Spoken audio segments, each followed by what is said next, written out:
Bismillahirrahmanirrahim. Assalamualaikum warahmatullahi wabarakatuh.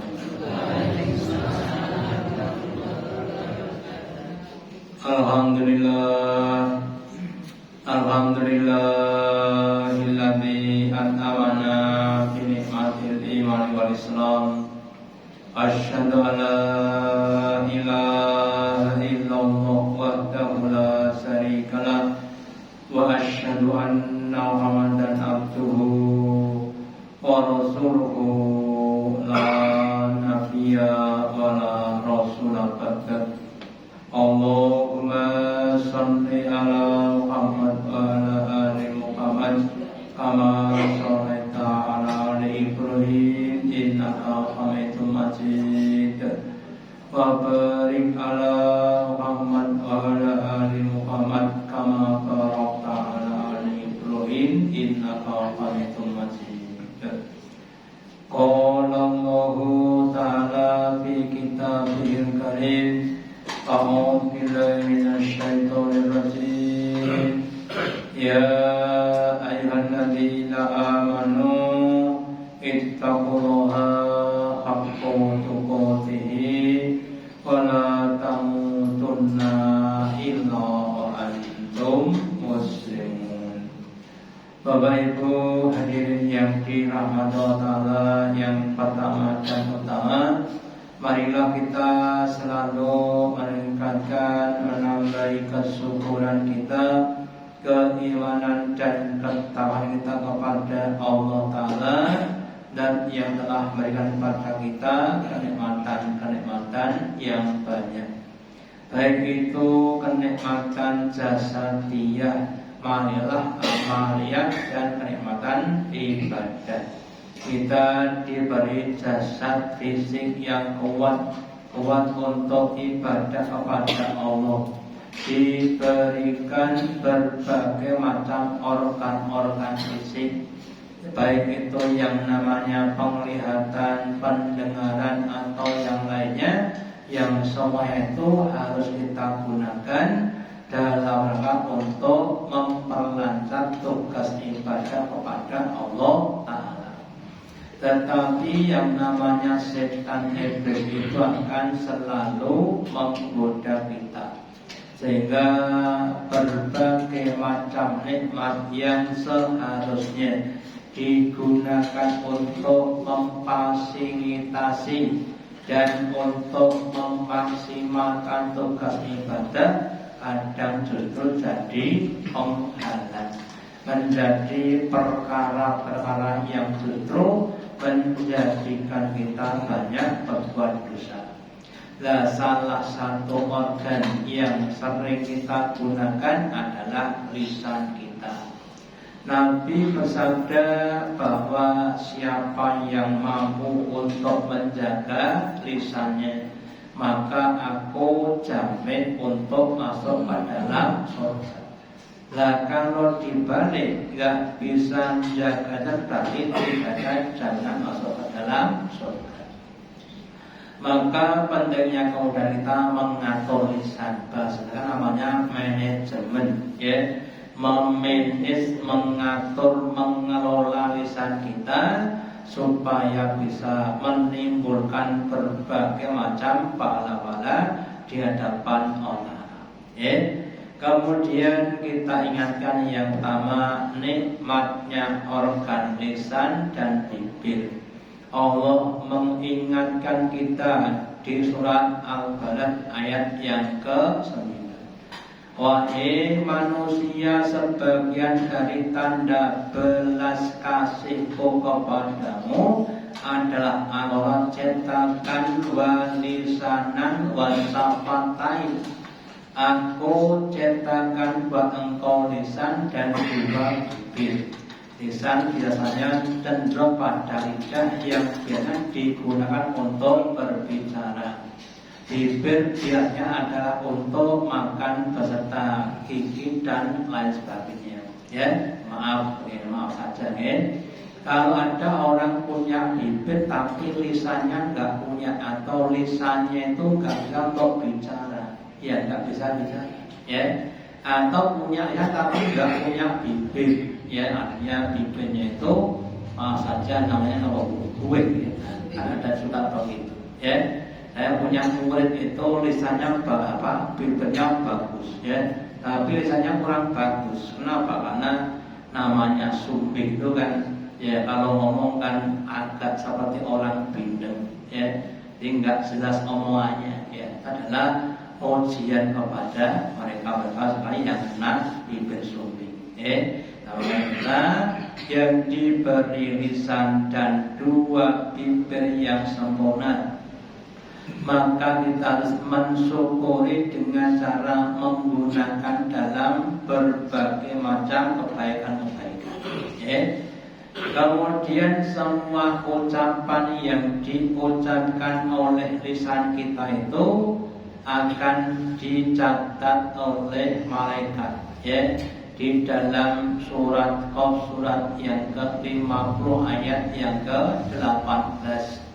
Allah berfirman, wahai manusia, ma yalfidhu min qaulin, tidaklah terlafazkan terucapan dari suatu ucapan pun illa ladai raqibun atid, kecuali di sebelahnya itu ada malaikat raqib dan atid. Ada yang mengatakan malaikat yang selalu hadir, selalu menyaksikan, di mana kita berada, di rumah, di jalan, di masjid, di pasar. Malaikat akan selalu menghadiri pada apa yang kita lakukan. Ada yang menjelaskan roket itu untuk mencatat yang baik-baik, itu untuk mencatat yang buruk-buruk, tapi yang jelas Bapak Ibu, semua apa yang kita lafazkan, apakah itu baik apa ucapan yang baik seperti zikir, baca Quran, nasihat dan sebagainya, maupun ucapan yang tidak baik, celaan, cacian, makian, atau rasan-rasan atau yang lainnya, semuanya tercatat, tidak ada yang terlewatkan. Maka berbahagialah orang-orang yang dia bisa menggunakan lisannya untuk banyak berbuat kebaikan-kebaikan, Dan semoga Bapak Ibu kita semuanya termasuk hamba Allah yang mampu, yang bisa, yang kuasa menggunakan lisan untuk kebaikan-kebaikan. Amin. Kemudian berkatalah baik, atau kalau nggak bisa baik, ya kamu lebih baik diam. Kenapa? Karena kalau nggak bisa berkata baik kemudian masih tetap ngomong, yang diomongkan adalah perbuatan yang maksiat atau bahkan perbuatan yang mungkar, yang itu akan menyimpan namanya perbuatan dosa. Dalam sebuah hadisnya Nabi bersabda, man kana yu'minu billahi wal yawmil akhir, barang siapa yang adalah mereka itu beriman kepada Allah, Allah itu ada, Allah melihat pada dia, wal yawmil akhir, dan beriman dengan hari kiamat, dengan hari perhitungan, dengan hari pembalasan. Fala yoni jarohu, maka jangan sampai dia itu mengganggu, merugikan kepada tetangganya. Kenapa? Karena orang yang mengganggu tetangga itu akan menimbulkan dosa di hadapan Allah. Semakin banyak mengganggunya, ya semakin banyak dosa-dosa.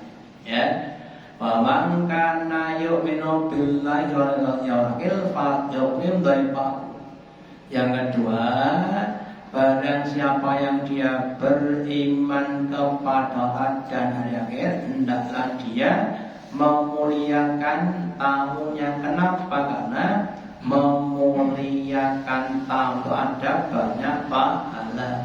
Apakah dengan senyuman atau dengan pasugatan atau yang lainnya, semua akan diganjar Allah Ta'ala. Semakin kita memegang tahu, semakin akan diganjar dengan hal yang lebih baik dan lebih besar. Wa man kana yu'minu billahi wal yawmil akhir, dan yang ketiga, barang siapa yang dia beriman pada hari akhir, falyakun khairan aw liyasmut, hendaklah dia berkata ucapan-ucapan yang baik. Kalau nggak bisa, ya diam saja. Ya kenapa? Karena ucapan-ucapan yang baik itu akan mendatangkan berbagai macam pahala-pahala. Ya, kita menasehati saudara kita akan dapat pahala. Kita membaca Quran ya dapat pahala. Kita zikir, tasbih, tahmid, takbir akan dapat pahala. Ya. Atau kita ucapkan dengan ucapan yang menyenangkan saudara kita akan dapat pahala. Lah kalau nggak bisa bagaimana? Ya diam saja supaya tidak menimbulkan dosa dari lisan kita. Ya, jadi kalau sekiranya kita mau berbicara itu kira-kira menumbuhkan dosa, jangan bicara. Ya. Dikunci gembok itu boleh, gembok itu gitu. Tapi kalau kita sekiranya bisa bicara kemudian dapat menimbulkan pahala, silakan bicara. Ya. Tapi kadang-kadang yang namanya setan, depannya mendapat pahala, ya. Tengah-tengahnya sudah nggak dapat pahala tapi juga nggak berdosa, belakangnya bukan jadi dosa ya bisa. Gitu. Awalnya menasehati saudaranya, Mas, kamu itu kalau bisa sholat berjamaah di masjid, ya kan palanya lipat 27 kali. Ucapan itu mendatangkan apa? Pahala. Ya. Kemudian ketika yang dinasehati itu nggak terima, ya wis nek gelem. Ya. Kemudian setelah itu apa? Memaki-maki itu berarti kan jadi perbuatan yang rusak. Jadi maka kita harus waspada menggunakan lisan. Ya, setan itu sangat lihai untuk menggoda kita, menggoda manusia. Ya, orang yang awalnya baik bisa jadul gara-gara godaan setan. Ya. Yang awalnya kan juga bisa karena godaan setan. Terus kemudian salamatul insan fi lisan, bahwa keselamatan manusia itu berada pada penjagaan lisannya. Jadi kalau orang itu menjaga lisannya, insya Allah jasadnya, dirinya akan jadi orang-orang yang selamat. Tetapi kalau nggak bisa jaga lisan, ya bisa jadi itu akan menjadi bumerang, ya yang pada pribadinya sendiri. Ya. Kadang lisannya dipanjangkan dengan tulisan, ya, dengan ketikan di HP, ketikan di berbagai macam media sosial, ya, saling mencela, mencaci, memaki dan lain sebagainya. Si A nyela si B nggak terima, si B nyela pada saya, tidak cuma saya, bapaknya saya juga diserang dan sebagainya. Ya, ini kita Bapak Ibu, kita luaskan lisan kita dan tangan kita yang mengetik di media sosial itu kalau bisa usahakan dengan kebaikan. Ya, seandainya kita maaf saja terpaksa, ya, terpaksa ngomongnya agak keras atau kotor itu tujuannya untuk nahi munkar, ya, bukan untuk mengancam menghinakan saudara kita yang lainnya. Maka kadang-kadang Bapak Ibu kadang-kadang ya sok-sok agak susah, ya. Wong kok seneng nyalah-nyalaki.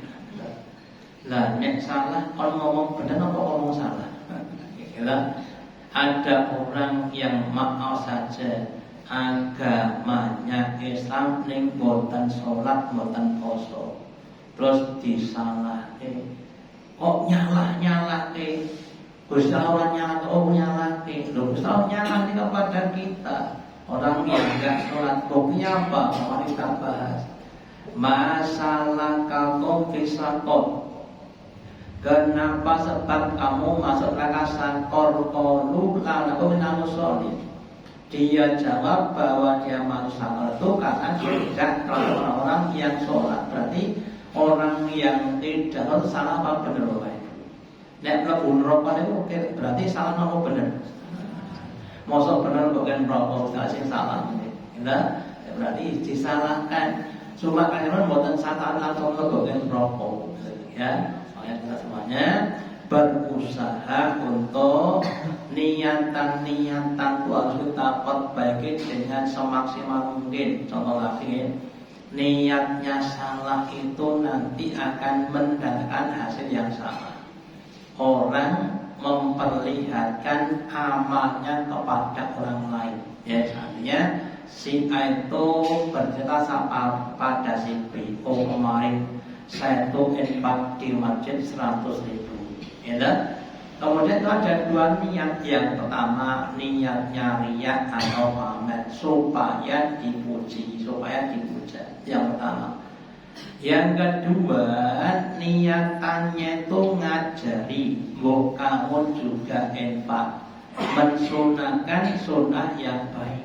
Ya, nah maka yang pertama termasuk yang salah kenapa? Iya. Ya, yang kedua benar kenapa? Karena mensunahkan sunnah-sunnah yang baik. Ya, ini berusaha untuk memperbagus niatan kita kepada niat yang baik. Terus kemudian pada zaman sekarang Bapak Ibu, kalau kita bandingkan dengan zaman pada eranya Nabi. Pada zaman Nabi yang namanya orang kafir itu pantang untuk berkata bohong. Abu Lahab, Abu Sufyan itu nggak mau bohong, padahal dia orang kafir. Ya. Sekarang yang namanya orang iman Islam itu bohong biasa, gitu. Kenapa? Karena ya saking maaf saja dasarnya fitnah akhir zaman. Ya, sesok mangkat jam itu, dine jatuh bar niku dibel jam 8 lagi kri lagi kan aku sik mangkat. Lah ndek wingi piye? Gitu. Enggak merasa salah bablas ya. Apalagi sudah menjadi kebiasaan kita. Nah, ini Bapak Ibu harus berusaha menghindari kebohongan dalam berbagai macam hal. Kembali pada ini jadi yang berikutnya, orang-orang yang dia mampu untuk menjaga lisannya akan mendapatkan hadiah surga. Nabi bersabda, ana zaimun baiti fi riyadil jannah. Aku berada di depan pintu dari taman-taman surga. Liman tarkal miro'a, bagi orang yang dia meninggalkan yaitu namanya berdebat wa ingkana muhikon, meskipun dia itu benar. Ya, ini Bapak Ibu, memang kalau yang namanya berdebat, panjenengan sosok melihat di televisi atau di media massa, ya, jenenge wong debat niku kata-katae ucapane lemah lembut nopo kasar. Dari roke gerung ale silpis tengah kajang kamprong kamu. Contoh saja ya, atau yang lainnya. Ya, jadi kalau berdebatnya hanya untuk urusan dunia, ya ditinggalkan saja. Ya, orang mengatakan rasa rebutan balong tanpa susu. Tapi kalau untuk urusan akhirat ya kita harus pertahankan. Terus kemudian wabi babin fi wasatil jannah, dan aku akan menempatkan selang di tengah-tengah surga liman tarkal kadiba, bagi orang yang dia mampu untuk meninggalkan kebohongan. Baik karena mazihan, meskipun itu sudah jadi kebiasaan.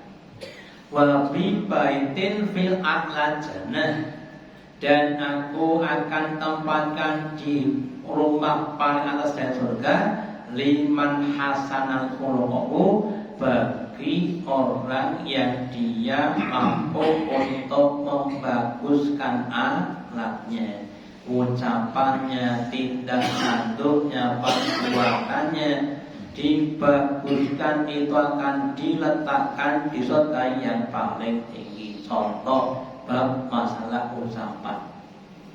Dulu pernah saya sampaikan Bapak Ibu, ada kalimat-kalimat kan namanya diksi.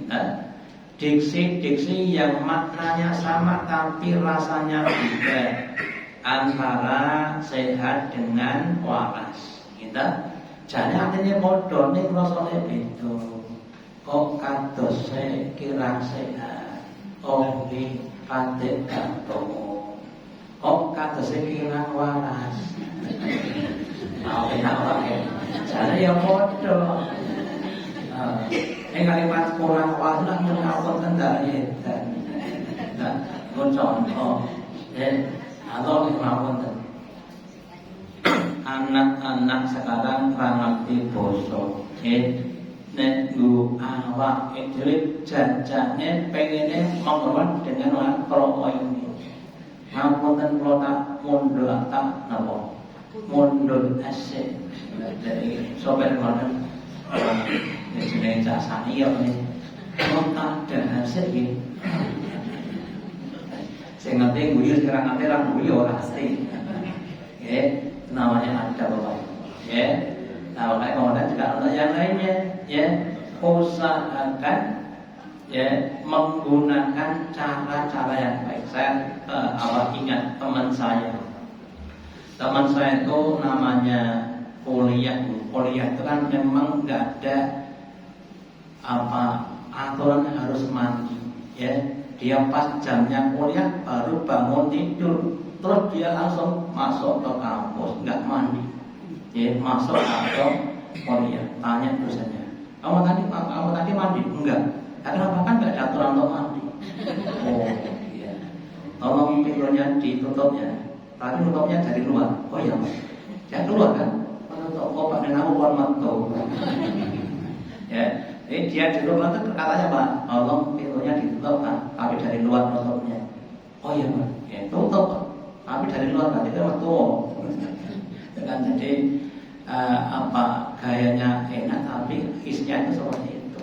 Oleh karena itu Bapak Ibu, membaguskan akhlak kita. Saya tambah pada sedikit, yang tua yang sepuh monggo sayang kepada yang muda, yang muda kemudian menghormat kepada yang tua, atau yang lainnya, Kita jangan sampai, kalau bisa jangan sampai jadi orang tinggi hati atau sombong. Supaya kita jadi orang yang rendah atau orang-orang yang tawadhu. Adalah sebagian dari akhlak yang harus kita lazimi dalam kehidupan kita sehari-hari. Terus kemudian yang di hadis yang lainnya atau sabda man yakmanna lima bainal lihyaini, barang siapa yang menjamin kepadaku apa-apa yang di antara dua jenggot, maksudnya ini bringos dan jenggot dari bagaimana atau nisan, wa ma baina lihyaini, dan apa-apa yang ada di antara dua bermakna kemaluan, atman lahul jannah, maka aku jamin dia untuk masuk ke dalam surga. Bapak Ibu, sumber-sumber kemaksiatan itu yang pertama lisan kita. Lisan adalah sumber maksiat dengan ucapan-ucapan kita. Barang siapa yang dia bisa menjaga, maka dia otomatis gak banyak berbuat salah. Nah, yang kedua adalah maksudkan namanya perzinaan, ya, dengan menggunakan farji, ya. Lah kalau sudah dijamin maka sumber-sumber dosa sudah ditutup sehingga akan mudah masuk ke dalam surga. Sebaliknya kalau itu nggak bisa jaga lisan, lisannya digunakan untuk berbagai macam kemaksiatan, mencaci, mencela, memaki, ngerasani, berkata kotor dan sebagainya, ya, atau farjnya untuk berbagai macam perzinaan dan sebagainya, maka itu yang akan menyebabkan mereka masuk ke dalam neraka. Makanya Bapak Ibu, mau kita semuanya termasuk saya, usahakan untuk bisa menjaga lisan, ya, dengan cara perbanyak lisan kita untuk berbuat kebaikan, dibiasakan, dilazimkan dengan ucapan-ucapan yang baik, ya, dengan tutur kata yang baik, ya, dengan diksi yang lebih baik. Nah, saya pernah berhubungi pas tamu, saya tuh disuruh untuk makan, tapi karena ini nyuwun pangapunten, nyuwun tulung dipun waduh, ya tulung kok mangan, ra gelem ya kira jake tulung. Kan cuma silakan dimakan, lah. Tapi kan itu nyuwun tulung nggih dipun dahar.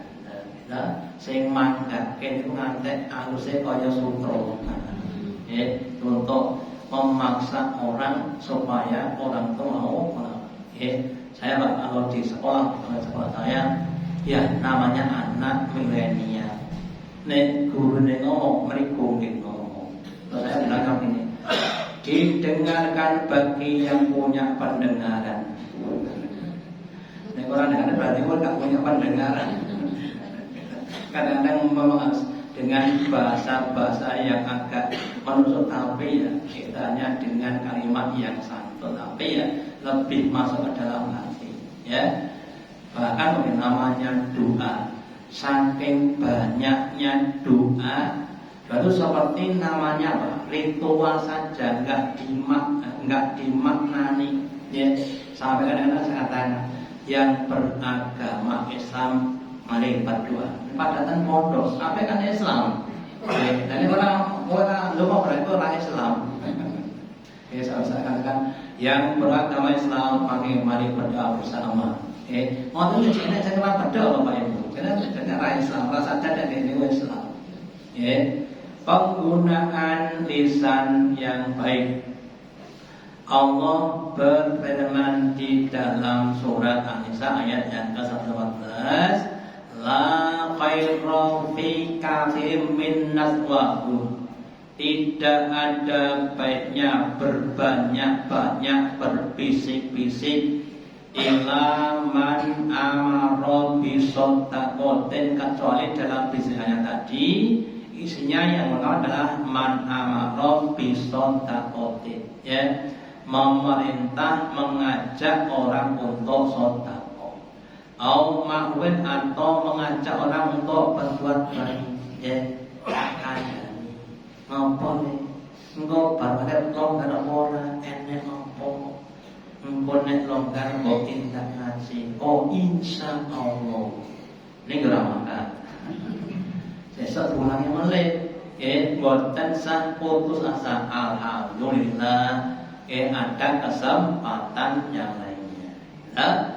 Au islahin bainan nas, atau dalam rangka untuk mengislahkan di antara orang yang sedang berseteru. Kita punya dua teman A dan B itu berseteru, padahal saudara kakak beradik, terus kita islahkan, maka itu akan jadi kebaikan.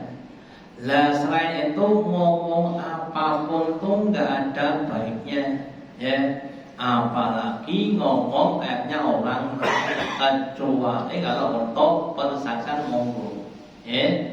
Makanya para dari kapti warahmatullah barang siapa yang dia melakukan 3 perbuatan tadi karena menjawab Allah, maka fasawfa nu'ti ajron aliman, Allah akan mendatangkan pahala yang besar. Kita ajak orang untuk sedekah. Itu loh, orang-orang Palestina itu sekarang sangat kasihan sekali. Yuk kita infak rakyat semampu kita, namanya kan ajak untuk sedekah.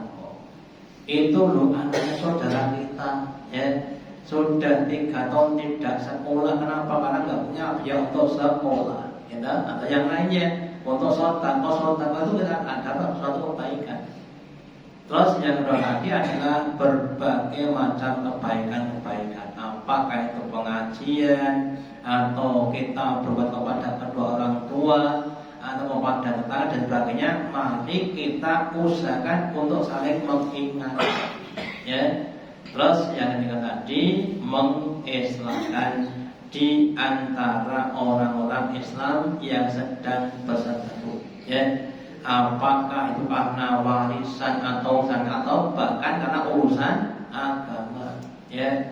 Yang satu nggunteni kenceng bismillah kudu banter, yang satu orang kudu banter dadi kejegan terus didamaikan, ya. Ya nanti kita di tengah-tengah, ya. Kita jelaskan kalau yang keras itu begini dasarnya, ya. Kalau yang itu dasarnya begini, ya. Sehingga mereka untuk bisa menimang. Bahkan kemarin saya sampaikan di tempat lain, kita itu memang kadang-kadang harus memahami meskipun boten cocok, kudu dipahami supaya masalah tidak terjadi namanya benturan dengan saudara kita. Saya contohkan Bapak Ibu. Kalau ada anak kecil lah, usia 3 tahun, boten katokan niku panjenengan kira-kira setuju napa boten? Boten ning pahami menapa boten? Pahami napa boten? Ya mau sak 30 tahun, ada 30 tahun maka. Nah, gitu. Ini 30 tahun katokan ya jenenge lagi umure 3 tahun. Ya kita memahami meskipun kita nggak setuju, tepat memahami. Enten tiyang yang ngapus kita, likir kalih joget jane ora cocok ning ditakoni lha ngono kan. Lah ora kebul rokok seneng-seneng ana busat ora tok seneng-seneng. Aku mabene seneng mabul rokok iki mah. Wah, wis kenal lan dalil banget. Kita kan orang adat orang tanah lah iya. Orang itu ya, semakin dekat kalau memang orang adat mereka sudah mendekat kepada Allah. Anak kalau bapak kadang-kadang dalam hati adat mereka cara tadi. Oh ya, wes soalnya mikir nong kemudian kita saling memahami. Nek mereka kadang-kadang kita tadinya kamu lompok mereka ini sudut pandang ini kok beda, gitu. Siji sing kakung seneng duren, sing wedok nek mampu duren umat. Tuku duren mlaku satu gitu. Akhirnya kemudian kan jadi masalah semuanya. Kalau tidak saling memahami. Tuku apa? Ning nek mangan ojo cedak-cedak aku. Aku pas entah wae. Satu cukup ya. Rasa duren tapi pas entah wae. Allah itu dengan ini Allah Ta'ala memberikan kepada kita kekuatan, kemampuan untuk mengendalikan lisan kita, sehingga lisan kita dapat kita gunakan untuk semakin menambah kebaikan kita dan menjauhkan kita dari perbuatan-perbuatan yang tidak baik. Demikian yang dapat saya sampaikan, semoga dapat manfaatnya. Allahumma taqabbal minna innaka antas samiul alim wa tub alaina innaka antal rahim. Dengan doa majelis, subhanallah wa bihamdika asyhadu an la ilaha illa anta astaghfiruka wa atubu ilaik. Wassalamualaikum warahmatullahi wabarakatuh.